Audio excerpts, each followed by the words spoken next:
তো নমস্কার বন্ধুরা, আপনারা সবাই কেমন আছেন? আজ মাছের একটা খুব সুস্বাদু রেসিপি নিয়ে এসেছি। আজ বানাবো ভোলা মাছের মশলা কারি।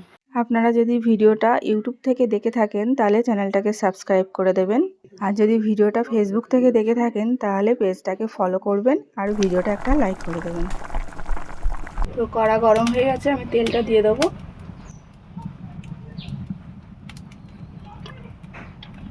তেল গরম হয়ে গেছে, মাছটা ভেজে নেবো।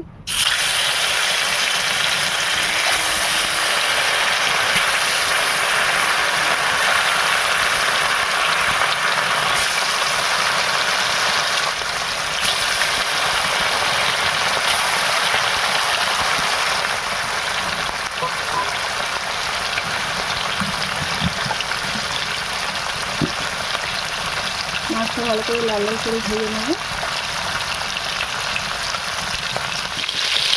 মাছের এক পিঠ ভাজা হয়ে গেছে, উল্টে দেবো। উল্টে আর এক পিঠ ভালো করে ভেজে নেব।